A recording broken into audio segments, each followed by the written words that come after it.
Here they are, glamorous cars, believe me, nothing beats them at flaunting money. Lamborghini, Bugatti, Audi, just name it. But, what if I tell you that just a single company owns all these beautiful beasts? Yep, you heard it right. I'm talking about Volkswagen. And in this episode of Vision Decoded, we'll be taking a look at the grandeur of this German automaker. So without further ado, let's get started. Volkswagen, translated German from English, means the people's car, and that was exactly what the car was created for back in 1937, to make an affordable car for the people of Germany. In order to truly understand the value of Volkswagen, we must know where it all started, with a man named Ferdinand and a car named the Beetle. The Beetle was a creation of Ferdinand Porsche. Born in 1875, Ferdinand was a nonconformist and a free thinker from a very young age who had an avid love towards design. Ferdinand created many vehicles for the elitist, and perhaps the most prominent one being the first gasoline-electric hybrid vehicle. His work earned him many awards and a place in the top level of the European society. For most, this may seem a life's dream, but not for Ferdinand. Porsche's real interest laid in the car for the common man, a car that could be afforded by everyone, a car of the people, and what a man. He certainly fulfilled his destiny. You see, at the time, cars were seen as toys for the very rich, like really rich. At the time, Ferdinand saw what Henry Ford did in America with the Ford Model T. He thought he could do the same for Europe. Porsche went to several automakers with his idea, only to face utter disappointment. After several such unsuccessful attempts, he decided to create his own company. And just after some weary days, Ford listened to him and he got hooked with a man named Adolf Hitler via a mutual friend in the automotive industry. Hitler was the leader of the Nationalist Socialist German Working Party. That's a long name, famously known as the Nazi Party in English. Now, during those days, Hitler was seen as a visionary leader who could lift Germany out of the devastating economic crisis in 1929, the Great Depression. Anyways, we all know that a much acclaimed light of hope turned out to be a light of hopelessness. Hitler became the Chancellor of Germany in 1933 and got involved in the project in 1934. He ordered that companies must make a people's car at just 990 Reichsmarks. Now, please pardon me for my immeasurably wrong pronunciation because I have no idea whatsoever how to pronounce this word. Now, if a German guy watches this in future, then he would be probably killing me for the pronunciation. Anyways, 990 Reichsmarks is about $346 of 1938. For a perspective, you would get only a small motorcycle at that price. From this cost constraint, it's pretty obvious that no private company would succeed, and thus the entire project had to be funded by the Nazi government. A factory was commissioned to manufacture cars using Ferdinand Porsche's designs with some modifications of Hitler, like an air-cooled engine to prevent freezing. That's a good modification, by the way. A slogan was popularized all over Germany: "Von mag die Wusch, muss du sparen, will do am Ingen wagen fahren." Again, this is a German slogan and I just pronounced it like a one-year-old child. Anyways, I can obviously translate it into English. 5 marks a week. Marks means something like dollars, $5 a week you must put aside if in your own car you want to ride. The idea was that ordinary Germans will buy cars with the help of a savings scheme. The factory was finally constructed in mid-1938 and just a handful of cars were produced.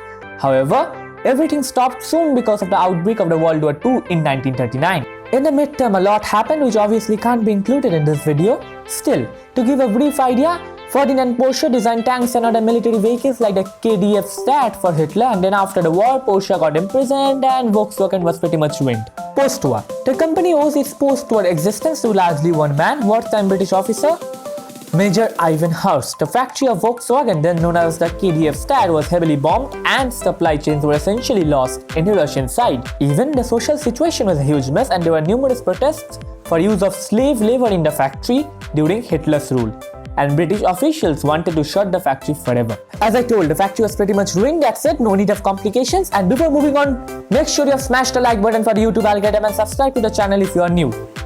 Fine, let's continue. In spite of the horrible condition of the company, Hurst and his assistant, Heinrich Nordorf, managed to re-establish production. The first few hundred cars went to personnel from the occupying forces and to the German post office. Interestingly, during the same time, Ford, the American company, was given an offer by the British government to take Volkswagen free of charge. Like completely free of charge. Surprisingly, they declined, stating that the company is worthless. we spend more on toilet paper than they do on their entire output. By 1948, Ferdinand was no longer involved in the Beetle but went in to work on another project, the Porsche 356. It was this car that began the Porsche legacy.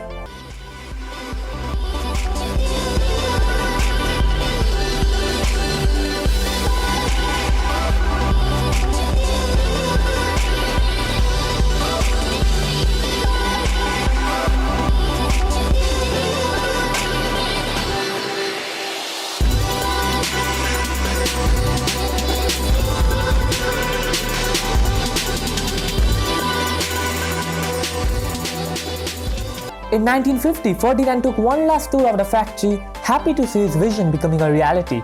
He died just a year later, but his creation went on marching. The Beetle soon became the icon of post-war Germany and shined all across Europe. The rise of a global Volkswagen. The early success of the Beetle was confined only to Europe. In America, it was a hard sell. Large and powerful muscle cars were the choice of 1950s America. However, a weird deal changed everything. 3 Beetles for a Jaguar.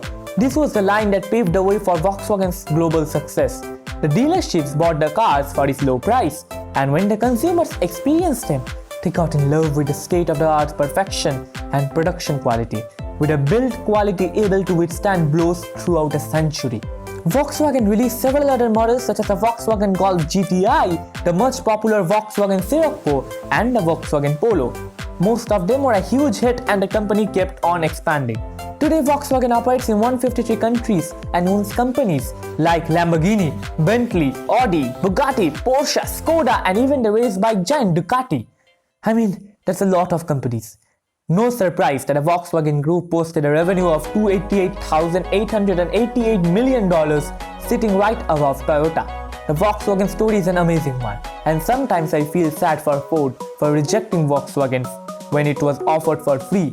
I really wanted to include even more present statistics but stepped back owing to video length. From the journey of Volkswagen and its creator Ferdinand Porsche, we learn not to lose hope and continuing the struggle, no matter what. And with this message in mind, let's end the video here. Hope you enjoyed it, and do make sure to smash the like button for the YouTube algorithm and subscribe to the channel if you are new. I'll be back soon with another video. For now, bye.